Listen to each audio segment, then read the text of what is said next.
Yes, sir. Can you start? Okay madam. सुप्रभात विद्यार्थी मित्रांनो. Good morning all of you. Brihanmumbai महानगरपालिका माध्यमिक शिक्षण विभाग ऑनलाईन शिक्षण. मी गौतम काळू निर्भवने आपले सर्वांचे सहर्ष स्वागत करतो. विद्यार्थी मित्रांनो, इसके पहले हमने जो पोएम देखी थी स्थूल वाचन की, जाता असताला स्थूल वाचनची दुसऱ्या विभागातील जी पोएम आपण बघितली होती, परंतु ते स्थूल वाचन होतं, बरोबर. कारण की मी तुम्हाला स्थूल वाचनाविषयी सांगितलं की तिथे तुम्हाला डायरेक्टली काय येणार, प्रश्न येणार. तिथे तुम्हाला पॅसेज वगैरे किंवा कविता वगैरे काही येणार नाही. ठीक आहे. आता आपण तिसऱ्याकडे आपण गेलेलो आहोत आणि विभाग 3 मध्ये आपल्याला जी कविता अभ्यासायची आहे ती म्हणजे 9 नंबरची कविता औक्षण. ठीक आहे. आता बाळांनो, कोणत्याही विषयाचा किंवा त्या घटकाचा अभ्यास करत असताना आपल्याला त्याची पार्श्वभूमी माहिती असली पाहिजे, बरोबर. मतलब उसकी प्रास्ताविक हमें पता होनी चाहिए आणि आपल्याला तो भाग किती मार्कांसाठी विचारला जाणार हे सुद्धा आपल्याला माहिती असलं पाहिजे. अभी शुरू में तो आप लोगों ने सब कृति पत्रिका का पूरी तरह से आपने पढ़ाई की होगी. म्हणजे त्याचा पेपर पॅटर्न कसा आहे हे तुम्हाला सगळ्यांना माहिती असेलच. तरी सुद्धा पुन्हा एकदा तुमच्यासाठी सांगतो की तुम्हाला पद्य विभाग, पद्य मतलब पोयम, आपल्याला एकूण 7 कविता आहेत आणि त्यापैकी या पद्य विभागातील सगळा विभाग तुम्हाला हा 16 मार्कांसाठी परीक्षेला विचारला जातो. कितने मार्क्स के लिए? 16 मार्क्स के लिए आपको एग्जाम में पूछा जाता है. मग त्याच्यामध्ये काय असतं की एक 8 गुणांच्या 2 कृती आहेत. म्हणून तुम्हाला या कवितेचा 7ही कवितेचा अभ्यास अत्यंत काळजीपूर्वक करणं गरजेचं आहे. मतलब 16 मार्क्स के लिए ये टॉपिक है पूरा पोएम का, इसीलिए ये बहुत ही मतलब पूरे टॉपिक तो इम्पोर्टेंट है ही, लेकिन यहाँ पर आपको शॉर्ट बट स्वीट म्हणजे अभ्यास हा तुम्हाला करताना व्यवस्थित आणि बारकाईने अभ्यास करावा लागणार आहे. कारण की 8-8 गुणांच्या 2 कृती आहेत. ठीक आहे. आता आपण बघणार आहोत औक्षण ही कविता. आता कोणतीही कविता असेल किंवा तो लेसन असेल, तर त्या लेसनचा आपल्याला पहिल्यांदा अर्थ समजला पाहिजे. आता औक्षण म्हणजे काय? हे आपण पहिल्यांदा बघूया. कारण की औक्षण तुम्हाला आधी समजलं, तर मग त्याच्यानंतर आपण त्याच्या इंट्रोडक्शनकडे जाऊया. ठीक आहे. तर औक्षण म्हणजे इथे इथे एक थाली है देखो यहाँ पर. त्याच्यामध्ये इकडे बघा काय म्हटलेलं आहे, निराजनाच्या दिव्याने आरती ओवाळून शुभ चिंतन करणे, है ना. त्याला म्हटलं जातं औक्षण. जैसे की हम तो हमेशा देखते हैं की औक्षण म्हणजे जसं एखादा वाढदिवस असेल, भाऊबीज असेल, अशा वेळी आपण काय करतो किंवा एखादी व्यक्ती बाहेर गावी जाणार असेल किंवा एखादी व्यक्ती कुठेतरी महत्त्वाच्या कामासाठी इम्पोर्टेंट काम के लिए कहीं बाहर जा रही, तो हम क्या करते हैं, घर वाले उनका औक्षण करते हैं. तो उनकी मतलब लंबी उम्र के लिए या जो भी काम में जा रहे उसको उसमें वो विजयी होकर लौटे, इसीलिए उस मतलब एक शुभ कामना आरती, उसकी आरती की जाती है. ठीक है. तो उसे कहा जाता है औक्षण. आणि तुम्हाला माहिती आहे की जो दिवा असतो, त्या दिव्यामध्ये आपण असं म्हणतो की म्हणजे अंधकार किंवा वाईट गोष्टी नष्ट करण्याचं ते एक प्रतीक मानलं जातं. दिवा म्हणजे पणती. त्याला आपण निरांजन असं पण म्हणतो. आता या आहेत कवयित्री इंदिरा संत, बरोबर. तुमच्या समोर जे चित्र आहे त्या आहेत इंदिरा संत. आता आपण सुरुवात करूया कवयित्री यांचा परिचय. 4 जानेवारी 1914 म्हणजे 1914 ते 2000 असा हा त्यांचा कालखंड आहे बाळांनो.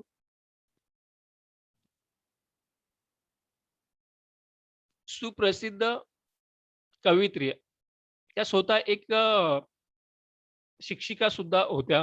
म्हणजे त्या स्वतः टीचर आहेत, होत्या. सुप्रसिद्ध कवयित्री, कथाकार, ललित लेखिका, विशुद्ध भाव कविता लिहिणारी कवयित्री म्हणून तत्कालीन समीक्षकांनी, समीक्षक म्हणजे लेखक वगैरे, म्हणजे लेखक असतील किंवा कवी असतील, त्यांना आपण काय म्हणतो? समीक्षक. समीक्षकांनी किंवा वाचक वर्ग सुद्धा हा समीक्षकच असतो. इंदिराबाईंच्या कवितेला मुक्त दाद दिली. प्रीती, विरह, एकांकीपणाचे दुःख. प्रीती म्हणजे प्रेम आणि विरह म्हणजे जेव्हा एकमेकांपासून दूर राहतो आणि त्यांना भेटण्याची जी एक ओढ असते, ती जी एक दुःखाची भावना असते, त्याला म्हटलं जातं विरह. आणि एकांकीपणाचे दुःख म्हणजे माणूस हा समाजशील प्राणी आहे. तो एकटा जगू शकत नाही. एकटा असला की त्याला दुःख हे मिळतच. म्हणून त्यामध्ये सुद्धा त्यांनी काय दिलेलं आहे, की एकांकीपणाचे दुःख आणि भावनांचा कल्लोळ. इमोशंस, जब हमारे मन में बहुत सारी इमोशंस आते, कधी-कधी मनामध्ये खूप भावनांचा कल्लोळ होतो आणि मग त्यांना व्यवस्थितपणे मांडणे किंवा सांगणे किंवा लिहिणे, हे त्यांचं एक निसर्ग प्रतिमातून भाव उत्कटतेने आणि नेमक्या शब्दामधून अभिव्यक्त करण्याची शैली, म्हणजे त्यांनी ते अत्यंत व्यवस्थितपणे व्यक्त केलेलं आहे, मांडलेलं आहे, लिहिलेलं आहे आणि ते वाचकांसमोर आणलेलं आहे. आता इथे कल्लोळ म्हणजे भावनांचा कल्लोळ आलेला आहे मनामध्ये. हमारे मन में कभी-कभी बहुत सारी भावनाएँ आते, तो उसको कल्लोळ कहा है, क्योंकि आगे भी पोएम में एक दूसरा शब्द आने वाला है कल्लोळ. नेमक्या शब्दांमधून अभिव्यक्त करण्याची शैली, हे त्यांच्या काव्याचे वैशिष्ट्य. वैशिष्ट्य मतलब स्पेशालिटी, म्हणजे त्यांना एक हातोटी आहे, की हे वाचकांसमोर कशा पद्धतीने आणावे. त्यांचे मेहंदी, मृगजळ, रंगबावरी, बाहुल्या, गर्भरेशीम, चितकळा, वंश कुसुम आणि निराकार, हे कविता संग्रह. कविता संग्रह तुम्हाला माहिती आहे, की जो कवितांचा बंच असतो त्याला आपण म्हणतो कविता संग्रह. हे त्यांचे कविता संग्रह प्रसिद्ध आहेत. श्यामली, कदली, चैतू, हे कथा संग्रह, म्हणजे मतलब कथाओं का संग्रह, जिसमें स्टोरी वगैरे रहती है ऐसा. असे विपुल लेखन प्रसिद्ध आहे. त्यांच्या गर्भरेशीम या संग्रहाला साहित्य अकादमीचा पुरस्कार मिळालेला आहे. ये अकादमी मतलब एकेडमी, ये बहुत बड़ा पुरस्कार माना जाता है साहित्य के क्षेत्र में, और ये बड़ा सम्मान के साथ दिया जाता है. हा एक त्यांना महत्त्वाचा पुरस्कार त्यांना मिळालेला आहे. आता याची आपण कवितेची जी सेकंड पॅराग्राफकडे आपण आलेलो आहोत आणि याच्यामध्ये कवितेविषयी सांगितलेलं आहे.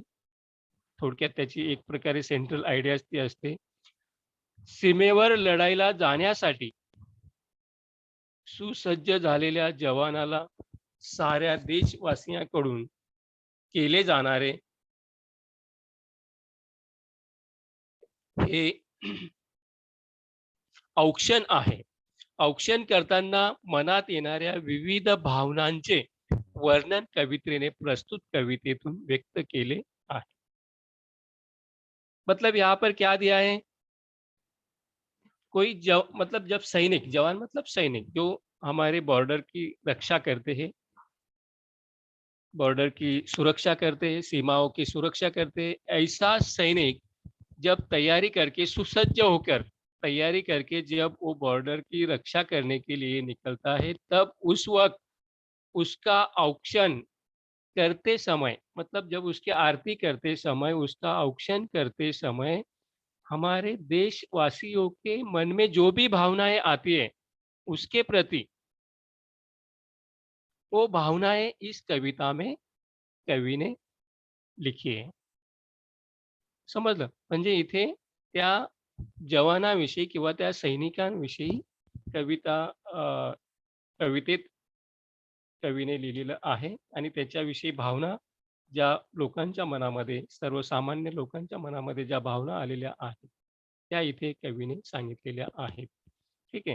आता कवितेमध्ये तुम्हाला जर कविता समझाइए तो अच्छी तरह से अगर आपको ये कविता समझ लेनी है, तो इसमें आपको पहिले सैनिक म्हणजे काय ते आपण अगोदर बघूया. कारण की जर तुम्हाला सैनिक व्यवस्थित समजला, तर ही कविता तुम्हाला समजण्यासाठी याच्यामध्ये तुम्हाला रुचि म्हणजे इंटरेस्ट आपको निर्माण होगा और आप इस कविता को अच्छी तरह से समझ सकोगे।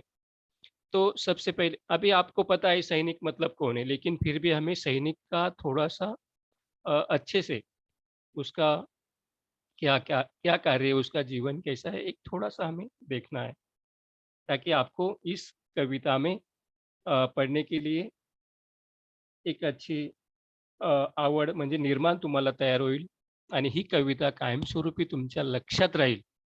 ओके. तर आता आपण बघूया, सैनिक म्हणजे कोण? तर बघा बाळांनो, सैनिक म्हणजे निर्धार, सैनिक म्हणजे निष्ठा, सैनिक म्हणजे मृत्यूला दररोज भेटणारी व्यक्ती म्हणजे सैनिक. बघा, हर रोज मृत्यू उसके सामने रहता है, फिर भी वो आगे आगे ही चलता है, वो कभी पीछे मुड़ता नहीं है. उसके सामने मृत्यू रहते फिर भी वो कभी पीछे हटता नाही आहे. मृत्यूला दररोज भेटणारी व्यक्ती म्हणजे सैनिक. थंडी, ऊन, वारा, पाऊस कशाचीही तमा न करता सीमांचे रक्षण करून आपल्याला आणि आपल्या देशाला सुरक्षित ठेवतात, ते सैनिक. किती छान आहे की नाही? म्हणजे मृत्यू जरी समोर असला तरी त्याचा खात्मा करून देशाला सुरक्षित ठेवणारा देव माणूस म्हणजे आपला सैनिक.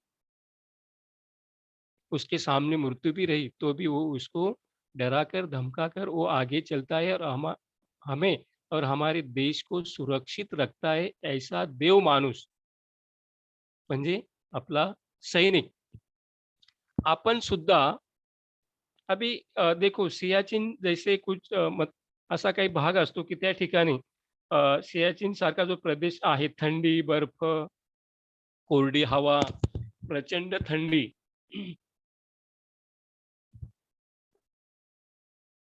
प्रचंड ठंडी की अशा ठंडीमध्ये जेवण करणं मतलब दाल-चावल भी वहाँ पर बर्फ बन जाती है, खाना भी मुश्किल होता है. ऐसे कठिन स्थिति में सैनिक अपने देश का देश की सुरक्षा करते हैं. तर इथे आपण सैनिकांविषयी थोडक्यात बघितलं. हे तुम्हाला का घेतलं बाळांनो माहिती आहे का? कारण की तुम्हाला याचा फायदा निबंध लिहिण्यासाठी होऊ शकतो. म्हणून थोडीशी प्रास्ताविक मी थोडी मोठी केलेली आहे आणि तुम्हाला या कवितेविषयी आवड निर्माण होईल आणि ही कविता तुम्ही व्यवस्थित समजून घ्याल. तर सैनिक म्हणजे रोज मृत्यूला भेटणारी व्यक्ती म्हणजे सैनिक आणि थंडी, ऊन, वारा यामध्ये आपल्या स्वतःच्या जीवाची पर्वा न करता देशाचं आणि आपलं संरक्षण करतो, तो म्हणजे सैनिक आणि अ, सैनिकांविषयी आपल्या मनामध्ये आदरभाव असला पाहिजे. आपल्या देशावर विषयी आपल्या मनामध्ये प्रेम असलं पाहिजे. कृतज्ञता असली पाहिजे. ह्या कवितेमधून आपल्याला हेच शिकायचं आहे. इस पोएम में से हमें यही सीखना है कि हमारे देश के प्रति हमारे मन में प्रेम होना चाहिए, आदर होना चाहिए. सैनिकों के प्रति हमारे मन में कृतज्ञता, आदर भाव होना चाहिए. त्याच्याविषयी ही कविता आहे. ठीक आहे, आता आपण कवितेला सुरुवात करणार आहोत. त्याच्या अगोदर आपण कवितेचं वाचन करणार आहोत बाळांनो. बघा, अतिशय छान कविता आहे. तुम्ही सुद्धा कविता कधीही विसरणार नाहीत. नाही मुठीमध्ये द्रव्य, काय म्हटलंय कवीने? नाही मुठीमध्ये द्रव्य, नाही शिरेमध्ये रक्त. नाही मुठीमध्ये द्रव्य, नाही शिरेमध्ये रक्त. काय करावे कळेना, नाही कष्टाचे सामर्थ्य. जीव ओवाळावा तरी जीव किती हा लहान. किती छान म्हटलं बघा. जीव ओवाळावा तरी जीव किती हा लहान. तुझ्या शौर्य गाथेपुढे त्याची केवढीशी शान. वर घोंगावे बंबारा, वर घोंगावे बंबारा, पुढे कल्लोळ धुराचे, पुढे कल्लोळ धुराचे, धडाडत्या तोफातून तुझे पाऊल जिद्दीचे.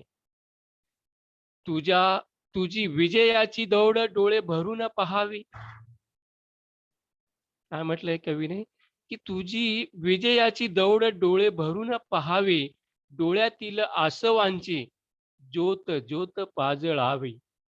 अशा असंख्य ज्योतींची तुझ्या मागून राखण, अशा असंख्य ज्योतींची तुझ्या मागून राखण, दुन दीन दुबळ्यांचे असे तुला एकच औक्षण.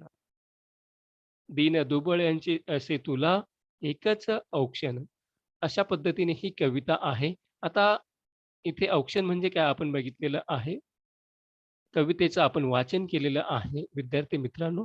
आता आपण पुढे कवितेची एक-एक लाईन त्याचा अर्थ आपण समजून घेऊया. कवितेची मध्यवर्ती कल्पना आपण थोडक्यात बघितलेली आहे. तरी पुन्हा एकदा तुम्हाला समजून सांगतो, की सीमेवर जीवाची बाजी.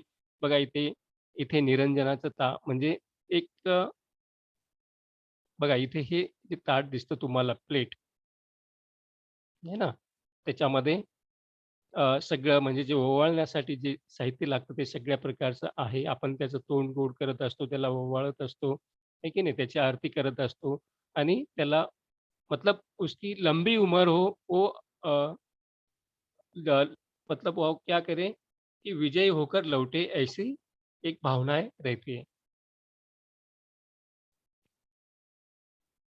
इथे सैनिकांचं चित्र आहे बघा. सर्व काही त्यांच्याकडे दुर्बीण आहे, बंदूक आहे, अ, डोक्यामध्ये हेल्मेट आहे, युनिफॉर्म आहेत, अंगावरती बॅग आहे, त्यामध्ये त्यांचं सगळं साहित्य आहे, पाण्याची बॉटल वगैरे सगळं काही ते संगतीच असतं. ठीक आहे. म्हणजे हे एक चित्र तुमच्या डोळ्यासमोर उभं राहायला पाहिजे, म्हणून आपण घेतलेलं आहे. ठीक आहे. तर सीमेवर जीवाची बाजी लावणाऱ्या जवानाला मतलब सोल्जर्सको मनोमन ओवाळताना गोरगरीब माणसाच्या मनात दाटलेल्या विविध भावनांचे दर्शन या कवितेतून हृदयस्पर्शी शब्दात व्यक्त झाले आहे. सैनिकांच्या शौर्यावर असणारी असीम श्रद्धा व प्रेम या कवितेतून कवीने सांगितलेलं आहे. बरोबर. कॉमन पीपल म्हणजे सर्वसामान्य माणसं. इथे शब्दांचे अर्थ हां, इथे तुम्हाला एक महत्त्वाचं सांगायचं आहे बाळांनो, कारण की जे शब्दांचे अर्थ आहेत, तुम्हाला कविता परीक्षेला तुम्हाला श कवितेतील शब्दांचे अर्थ ही तुम्हाला 2 मार्कांसाठी विचारले जातात.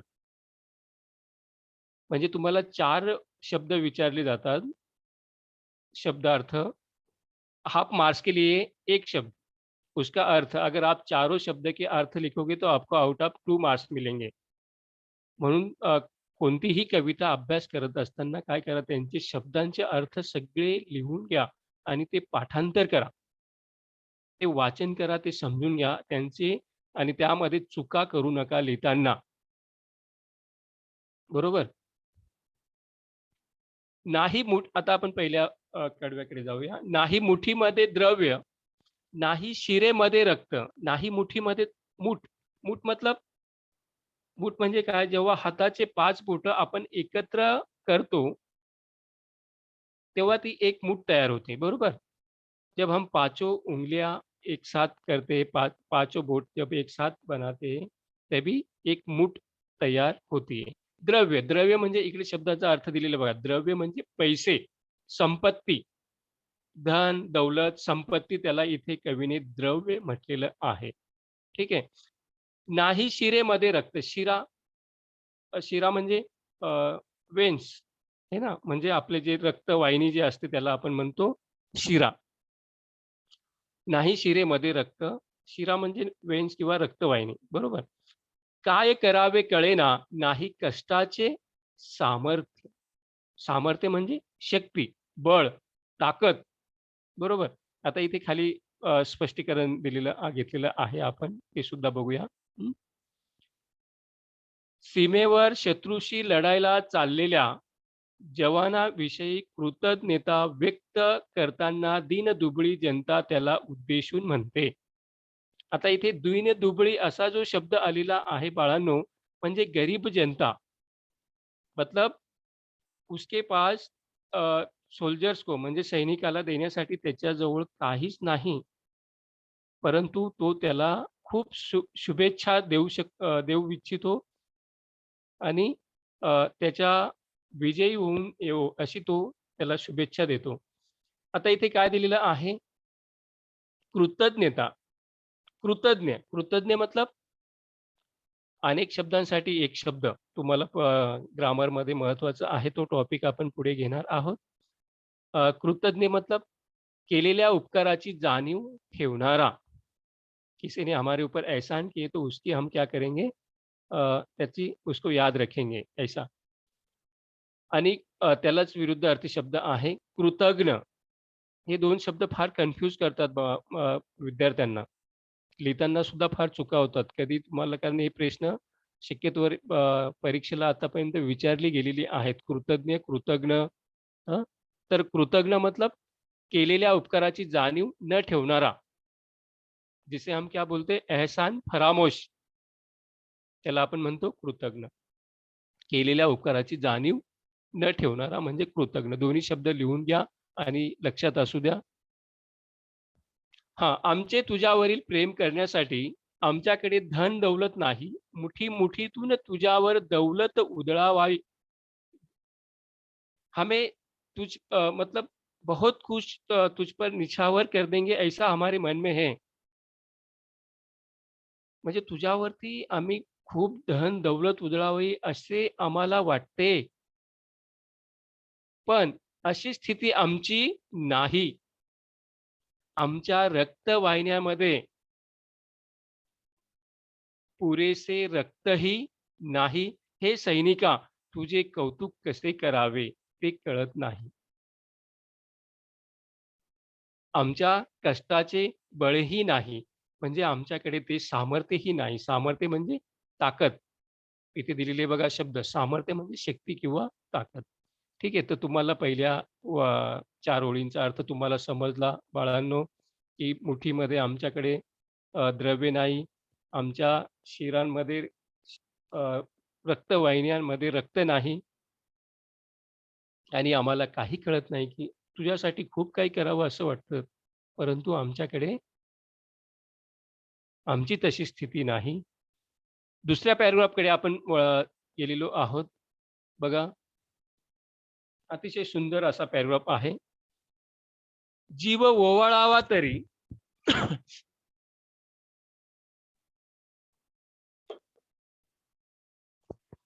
जीव ओवाळावा तरी जीव किती हा लहान. जीव ओवाळावा तरी जीव किती हा लहान. तुझ्या शौर्य गाथेपुढे त्याची केवढीशी शान. जीव, जीव ओवाळून टाकणे. जीव ओवाळून टाकणे म्हणजे काय करणे? कि जीव कुर्बान करना। जब कभी-कभी हमारे माँ-बाप हमें बोलते देखो, वाह! माझा मुलगा इतका छान आहे, इतका अभ्यास करतो, की त्याच्यावरती जीव ओवाळून टाकावा असं वाटतं. मतलब उसके लिए मैं कुछ भी कर सकता हूँ. म्हणजे मेरी जान भी कुर्बान कर सकता हूँ. असा त्याचा अर्थ होतो. इथे दिलेले जीव ओवाळून टाकणे हा वाक्यप्रचार आहे. वाक्यप्रचार तुम्हाला परीक्षेला 4 मार्कांसाठी विचारले जातात. अत्यंत महत्त्वाची गोष्ट आहे आणि ती अभ्यास करता याच्यातूनच त्याची तयारी होते. बरोबर? जीव ओवाळून टाकणे हा वाक्यप्रचार आहे. त्याचा अर्थ आहे जीव कुर्बान करणे. बरोबर? तुझ्या शौर्य गाथेपुढे त्याची केवढीशी शान कुर्बान करणे तुम्हाला सांगितलं. त्याच्यानंतर शौर्यगाथा म्हणजे पराक्रमाची कथा. आपण सैनिकांच्या वेगवेगळ्या पराक्रमाच्या कथा आपण ऐकत असतो. बरोबर की नाही? आणि त्या कथेमधून आपल्याला स्फूर्ती मिळते. आपल्याला प्रेरणा मिळते. शान, एवढीशी शान. शान मतलब ऐट किंवा थाट. आता इथे कवीने काय म्हटलेलं आहे त्याचा अर्थ आपण बघूया, की खरे तर तुझ्यावर जीव कुर्बान करावा, असे तुझे शौर्य आहे. कोणाचे? सैनिकाचे. तुझ्यावर जीव ओवाळासा वाटतो. पण आमचा जीव इवला तुझ्या जीवापुढे आमचा जीव काहीच नाही. व्हेरी स्मॉल, एकदम छोटा. इथे कवीला हे सांगायचं की सैनिका, तुझे कार्य खूप मोठे आहे. आकाशा एवढे, डोंगरा एवढे तुझे कार्य आहे. आणि त्याच्यापुढे आमचा जीव अतिशय छोटा आहे, अतिशय लहान आहे. आमचा जीव एकदम व्हेरी स्मॉल, लहान क्षुद्र आहे. तुझ्या पराक्रमाच्या कथेपुढे आमच्या लहानशा जीवाचे मोल ते काय? तू तुझ्या ज्या शौर्य गाथा आहेत, तुझा जो पराक्रम आहे, उसके आगे तो हमारा अ, जीव मतलब एकदम छोटा है, कुछ भी नहीं है. आमच्या जीवाची शान अगदी मामूली मतलब एकदम छोटीशी, छोटीशी आहे. म्हणजे तुझा जीव ओवाळा तरी जीव किती हा लहान, ज्या पद्धतीने तू शत्रूशी 2 हात करतो, जिस तरह तू शत्रु से लढाई करता है, खरंच माझा हा जीव तुझ्यावर कुर्बान करावा, तेरे लिए मेरी ये जान कुर्बान कर दूं, ऐसे मुझे लगता है. तुझे शौर्य, पराक्रम इतना ऊंचा है की उसके सामने मैं कुछ भी नहीं. तुझा शौर्य, पराक्रम इतक्या पराकोटीचा आहे, की त्याच्यापुढे आमचा जीव अगदी लहान, छोटा आहे. आणि क्योंकि तेरा पराक्रम बहुत बड़ा है, बहुत प्रचंड मोठा आहे, असं इथे कवीला म्हणायचं आहे. तर अतिशय सुंदर असे हा दुसरा पॅराग्राफ होता, की जीव ओवाळावा तरी, जीव किती हा लहान, तुझ्या शौर्य गाथेपुढे त्याची केवढीशी शान. किती सुंदर इथे कवीने म्हटलेलं आहे. आहे की नाही? बघा इथे काही चित्र सुद्धा आपण घेतलेली आहेत. हं.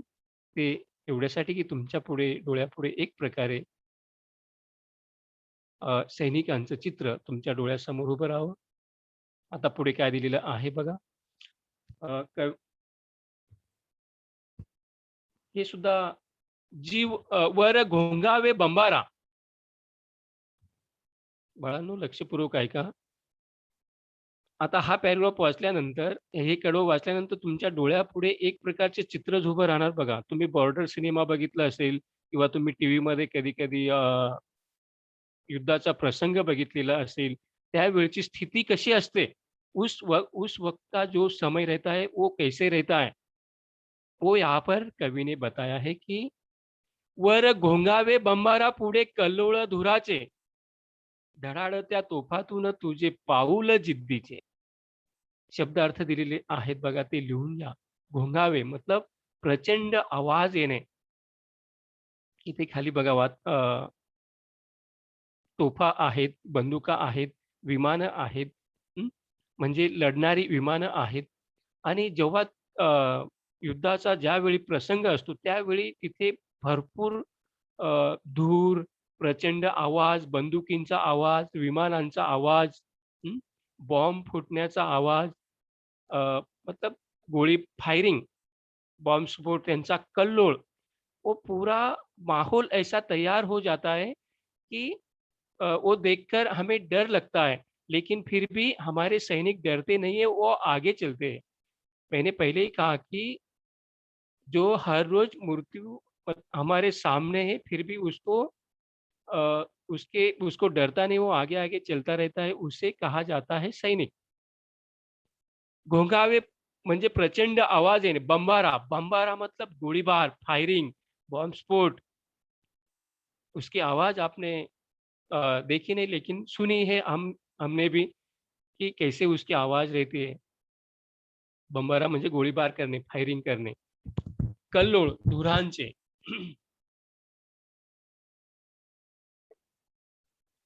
धडाडत्या मतलब तोफ, कॅनॉन मतलब उसकी आवाज़.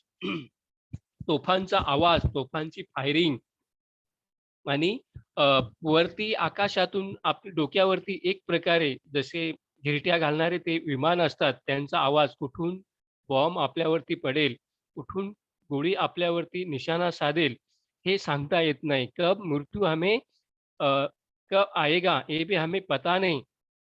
ऐसी युद्ध की स्थिति रहती है, ऐसे युद्ध की स्थिति में हमारे जवान, हमारे सैनिक, हमारे देश की रक्षा करते हैं. शब्दांचे अर्थ अत्यंत महत्त्वाचे आहेत, ती लिहून घ्या. तुम्हाला 2 मार्कांसाठी विचारलं जातं. जिद्द म्हणजे हिंमत, धाडस, निश्चय. धडाडत्या म्हणजे धडाडणाऱ्या, आग ओकणाऱ्या तोफा.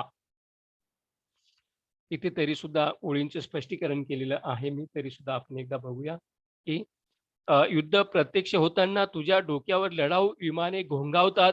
त्यातून गोळ्यांचा वर्षाव होतो. बॉम्ब फुटतात. धुवाधार गोळीबारामुळे आणि धडाडणाऱ्या तोफातून तुझ्या अवती-भवती धुरांचे लोट उसळतात. तरीही निकराने शत्रूशी झुंज देण्यासाठी तुझे हिमतीचे पाऊल पुढेच पडते. या रणधुमाळीत तू जिद्दीने लढतो. बघा इथे रणगाडे आहेत, तोफा आहेत. त्यांचा अ, आवाज एक प्रकारे आपल्याला ऐकायला येतो आहे. विमानं त्यांच्या डोक्यावरती फिरतायत. आजूबाजूला धुराचे लोट पसरलेले आहेत. ते पूर्ण युद्धाचं वातावरण तिथे तयार झालेलं आहे आणि अ, सामने मृत्यू है फिर भी वो पीछे हटते नहीं है. जिद्द है उनमें निश्चय है कि वो आगे ही चलेंगे और शत्रु को नष्ट करेंगे. ऐसी श्रेष्ठ भावनाएँ उनके मन में है और हमारे देशवासियों का और हमारे सीमाओं का, हमारे बॉर्डर का वो रक्षण करेंगे, सुरक्षा करेंगे।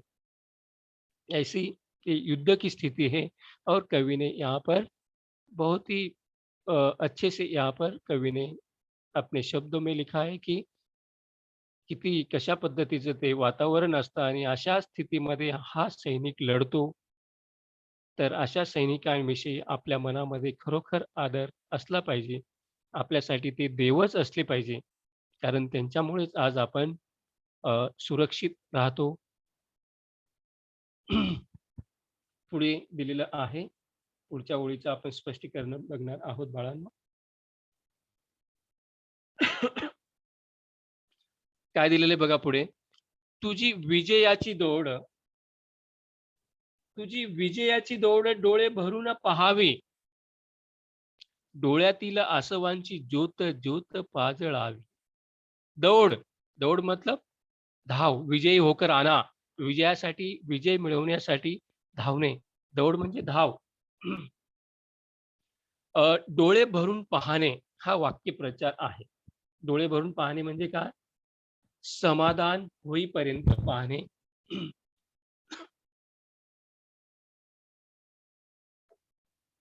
त्याला म्हटलं जातं डोळे भरून पाहणे. वाक्यप्रचार आहे.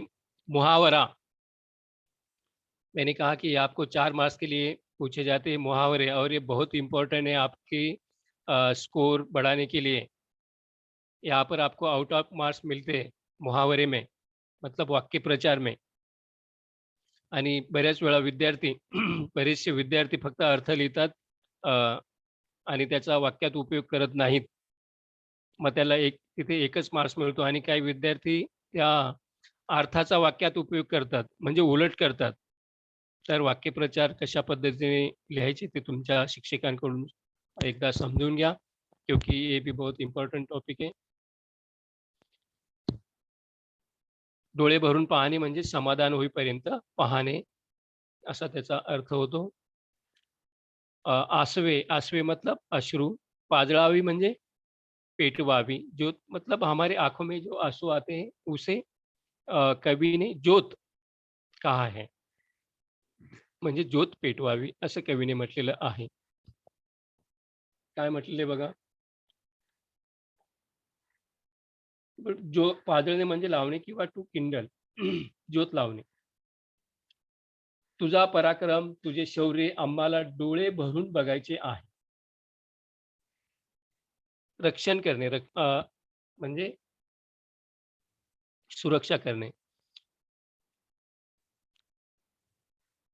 ओळींचे स्पष्टीकरण आपण पुढे बघत आहोत. विजयश्री मिळवण्यासाठी तू प्राणपणाला लावतोस. ही तुझी विजयाची दौड आम्ही प्रेमाने डोळे भरून पाहतो. हे पाहताना आमच्या डोळ्यात अश्रूंच्या ज्योती उजळतात. आमच्या डोळ्यात अश्रूंच्या ज्योती उजळतात. इथे समझून घ्या की हमारे आँखों में जो आँसू है, वो एक प्रकार के जोत है और ये सारे देशवासियों के है और हम सब अ, म्हणजे आसवांच्या ज्योतींनी आम्ही तुझं औक्षण करतो किंवा तुला मुजरा करतो, तुला सॅल्यूट करतो, असं इथे कवीला म्हणायचं आहे. आणि आम्ही खूप सामान्य आहोत. आम्ही तुला शुभेच्छा देऊ इच्छितो, असं इथे कवीला म्हणायचं आहे. आणि तुझी विजयाची दौड आम्हाला डोळे भरून बघायची आहे. शेवटच्या कडव्याकडे आपण आलेलो आहोत बाळांनो. कवितेची शेवटची जी कडवी आहेत ती आपल्याला बघायची आहेत.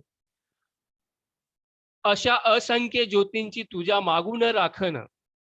असंख्य म्हणजे अगणित. अगणित म्हणजे त्यांची संख्या नाही. ते मोजता येणार नाही. इथे शब्द अर्थ दिलेले बघा. असंख्य म्हणजे अगणित. राखण करणे, राखण करणे हे बी वाक्यप्रचार आहे. राखण करणे मतलब रक्षण करणे, सुरक्षा करणे. अशा असंख्य ज्योतींची तुझ्या मागून राखण, दीन दुबळ्यांचे असे तुला एकच औक्षण.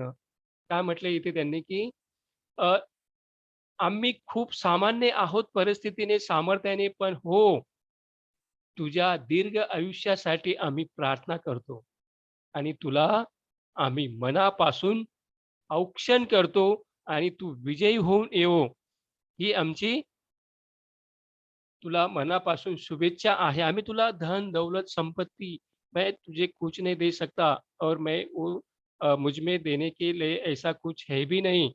लेकिन मैं तुझे तेरा औक्षण करता हूँ पूरे देशवासियों के तरफ से और पूरा देशवासियों के मन में यही भावना है कि तू विजयी होकर लौटे, औक्षण हो, म्हणजे तुला भरपूर सामर्थ्य मिळो. असं इथे त्यांनी सांगितलेलं आहे. मनापासून शुभेच्छा त्यांनी दिलेल्या आहेत. तर बाळांनो इथे ही शेवटची ओळ सुद्धा तिचं आपण स्पष्टीकरण केलेलं आहे. अशा अगणित डोळ्यातून तेवणाऱ्या ज्योती तुझ्या पाठीशी तुझे रक्षण करण्यासाठी आहेत. या अश्रूंच्या ज्योतींनी आम्ही दीनदुबळे लोक तुला प्रेमाभराने ओवाळतो. तुझे औक्षण करतो आणि तुला अक्षय आयुष्याचे वरदान देतो. तर सैनिकांविषयी आदरभाव, कृतज्ञता व्यक्त करणारी ही कविता आहे. अ, बाळांनो इथे शेवटी तुम्हाला मला एक सांगावसं वाटतं असं, की जब सैनिक निकलते, यहाँ पर लिखा है मैंने की तिरंगा लहराकर आऊंगा या तिरंगे में लपेटकर आऊंगा, असे म्हणणारा सैनिक आपला रोल मॉडल असला पाहिजे. क्योंकि अब आजकल हमारे रोल मॉडल जो रहते हैं वो बहुत ही अ, अलग रहते हैं. मतलब ये आभासी दुनिया है, भास होता है हमें, है ना? की सगळी चंदेरी दुनिया यामध्ये आपल्याला आपले रोल मॉडल, आपले हीरो, हिरोईन असतात, है की नहीं? मतलब जो हमारे ओरिजिनल जो रोल मॉडल होने चाहिए, ये आभासी दुनिया में, तो वो उसमें बदलाव होना चाहिए. जीवनाची म्हणजे आपल्याला त्याची एक प्रकारे भुरळ पडलेली आहे आणि आपला जो रोल मॉडेल आहे, जो आयडियल आहे, तो आपला सैनिक असला पाहिजे, असं इथे मला वाटते. आणि अजून इथे आपल्याला बघायचं आहे, की थोडक्यात प्रश्न पहिला बघा, खालील प्रश्नांची प्रत्येकी एका वाक्यात उत्तर लिहा. कष्टाचे सामर्थ्य अपुरे केव्हा वाटते? आपके पास टेक्स्ट बुक होगा तो टेक्स्ट बुक के पीछे देखो, दिया है. क्वेश्चन नंबर फर्स्ट, वरती शब्दांचे अर्थ सुद्धा दिलेले आहेत. अगर आपके सामने टेक्स्ट बुक होगा तो टेक्स्ट बुक निकालो, उसमें देखो. खालील प्रश्नांची प्रत्येकी एका वाक्यात उत्तरे लिहा. कष्टाचे सामर्थ्य अपुरे केव्हा वाटते? त्याचं उत्तर दिलेलं आहे, की जेव्हा मुठीमध्ये द्रव्य नसते, तसेच जेव्हा शिरेमध्ये रक्त नसते, तेव्हा कष्टाचे सामर्थ्य अपुरे वाटते. सैनिकाचे पाऊल जिद्दीचे का वाटते? दुसरा प्रश्न आहे, की सैनिकाचे पाऊल जिद्दीचे का वाटते? अभी एक क्वेश्चन आंसर मैं क्यों लेता हूँ, क्योंकि बहुत सारे बच्चों को मतलब लेसन पोएम समझ में आती है, लेकिन आंसर कैसे लिखे ये उनके समझ में नहीं आता. तो उसके लिए आपको मतलब क्वेश्चन आंसर भी एक बार पढ़ने होंगे और पोएम भी आपको एक बार पढ़नी होगी और उसको समझना होगा. आणि ही तुम्हाला मी अगोदर सांगितलं, की उत्तरं ही तुमच्या भाषेत असली पाहिजे. तुम्ही स्वतः ती लिहिलेली असली पाहिजे. ठीक आहे. जेव्हा मुठीमध्ये द्रव्य नसते, तसेच जेव्हा शिरेमध्ये रक्त नसते, तेव्हा कष्टाचे सामर्थ्य अपुरे वाटते. हे त्याचं उत्तर. सैनिकांचे पाऊल जिद्दीचे का वाटते? धडाडत्या तोफातून, धुरांच्या कल्लोळातून त्याचं उत्तर बघा. घोंघावणाऱ्या बंबाऱ्याचा सामना करून सैनिक पुढे जातो म्हणून त्याचे पाऊल जिद्दीचे वाटते. बरोबर. तिसरा अ, बघा डोळे भरून पहावे असे दृश्य कोणते? अभी हमने पोएम तो पढ़ ली, लेकिन फिर भी हम कभी-कभी समझ में नहीं आता बहुत सारे बच्चों की, अरे पोएम तो पढ़ी लेकिन उसमें ये कहा है? हं? बघा त्याच्यात काय दिलेलं आहे? जवानाची विजयाची दौड हे डोळे भरून पाहावे असे दृश्य आहे. काय दिलेलं आहे इथे बघा. काय? की तुझी विजयाची दौड डोळे भरून पाहावी. ते आहे की नाही? लास्ट लाईन सेकंड पॅराग्राफ बघा तिथे. तुझी विजयाची दौड डोळे भरून पाहावी. डोळ्यातील आसवांची ज्योत ज्योत पाजळावे. त्याच्यामध्ये हे उत्तर आहे. बरोबर. त्याच्यानंतर प्रश्न दुसरा दिलेला आहे बघा. योग्य पर्याय निवडा. सैनिकांचे औक्षण केले जाते. हं. तिथे तुम्हाला 4 ऑप्शन दिलेले आहेत. भरलेल्या डोळ्यांनी, भरलेल्या अंतःकरणाने. मतलब टेक्स्ट बुक आपने आपके सामने होगा तो टेक्स्ट बुक में ये देखो. डोळ्यातील आसवांच्या ज्योतींनी, तबकातील निरांजनाने, भाकरीच्या तुकड्याने. त्याचं उत्तर काय आहे? सैनिकांचे औक्षण कसे केले जाते डोळ्यातील आसवांच्या ज्योतींनी. हे त्याचं उत्तर आहे. दुसरा कवितेतील दीनदुबळे म्हणजे हा शब्द समजून घ्या हां बाळांनो, फार महत्त्वाचा आहे. पोएम में कवि ने कहा है कि दीन दुबळे. दीन दुबळे मतलब किसको कहा है दीन दुबळे? हा शब्द समजून घ्या.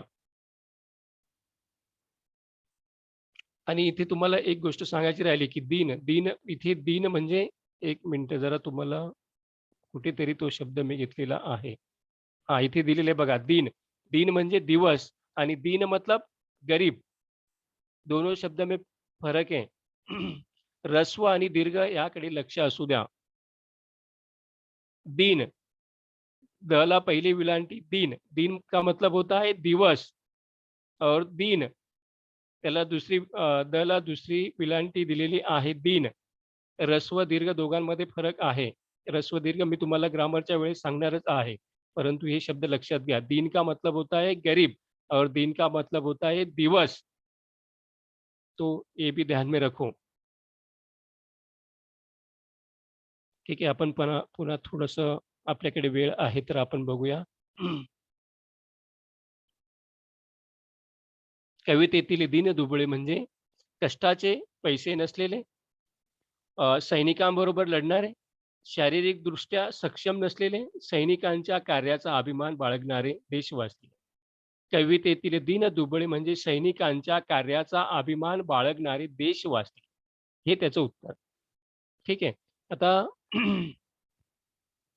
अशा असंख्य ज्योतींची तुझ्या मागून राखणं, दीनदुबळ्यांचे असे तुला एकच औक्षण. याचं तुम्हाला काव्य सौंदर्य विचारलं जातं किंवा रसग्रहण विचारलं जातं. हं. काव्य सौंदर्य म्हणजे काय? आणि रसग्रहण म्हणजे काय? हे तुम्हाला अ,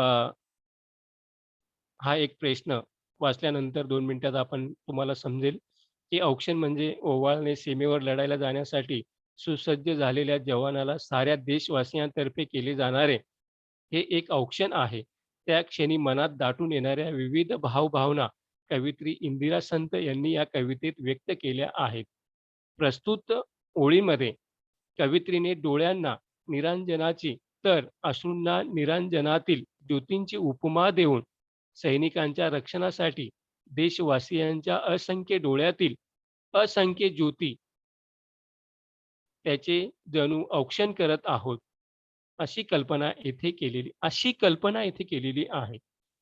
बरोबर. येथे पराक्रमी सैनिकाला सर्व अर्थाने अक्षम, असमर्थ अशा सर्वसामान्यांकडून केले जाणारे हे औक्षण आहे, अशी भावना यात व्यक्त केली आहे.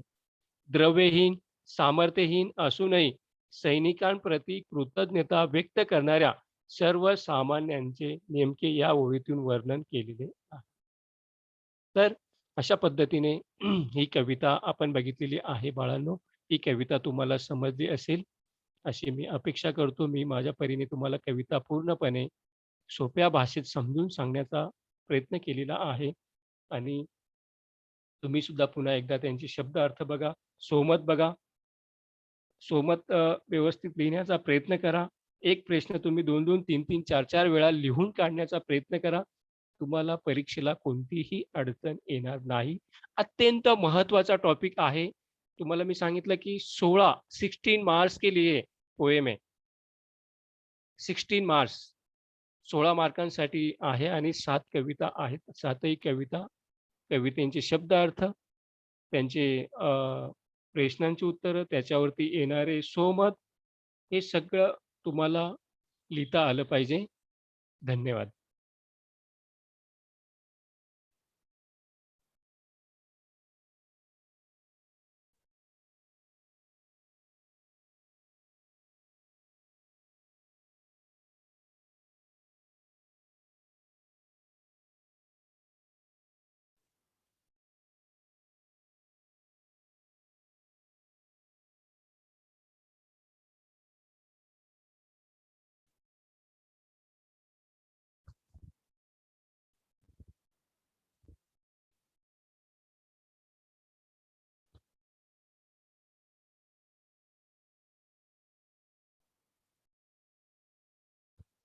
Yes, sir.